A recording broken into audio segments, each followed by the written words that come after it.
Gauri Suryavanshi, S मराठीमध्ये आपलं स्वागत। वळूया आजच्या बातमीकडे। शेतजमिनीवर कर्ज काढण्यासाठी शेतजमिनीच्या नोंदणी फेरफार करून देण्यासाठी पंचायतसमक्ष लाचेची मागणी करून 10,000 रुपये लाच शासकीय कार्यालयात स्वीकारताना लाचलुचपत प्रतिबंधक विभागाचे पोलीस निरीक्षक नितीन पाटील यांनी लावलेल्या सापळ्यात वणीचे तलाठी शांताराम पोपट गांगुर्डे हे अडकले असून त्यांच्यावर भ्रष्टाचार प्रतिबंधक कायद्यान्वये वणी पोलिसात गुन्हा दाखल करण्यात आलाय। याबाबत प्राप्त माहिती अशी की तक्रारदार यांच्या मालकीची कसबे वणी तालुका दिंडोरी येथे गट क्रमांक 617 ही शेत जमीन असून त्यावर कर्ज काढावयाचे असल्याने कसबे वणी गावचे तलाठी शांताराम पोपट गांगुर्डे राहणार ध्रुवनगर मोतीवाला मेडिकल कॉलेज समोर Renuka Heights flat number 9 Satpur Nashik यांची भेट घेऊन शेतगटाच्या नोंदणी मिळेबाबत विनंती करून फेरफार नोंदीची मागणी केली।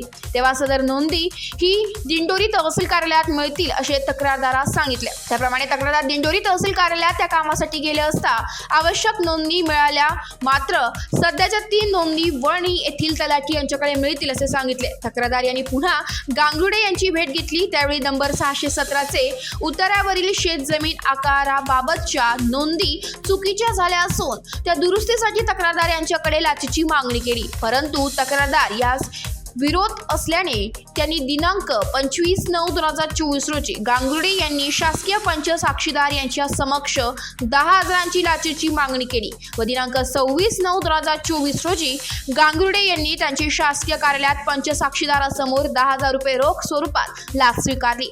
लाच स्वीकारताच पोलीस निरीक्षक नितीन पाटील व सहकारी पथक यांनी गांगुर्डे यांना रंगेहात पकडले।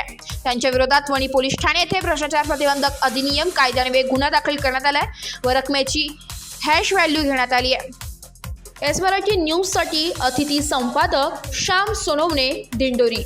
अशाच नवीन ताज्या घडामोडी जाणून घेण्यासाठी आमच्या एस मराठी न्यूज चॅनलला लाईक करा, शेअर करा, सबस्क्राईब करा आणि बेल आयकॉनला क्लिक करायला विसरू नका।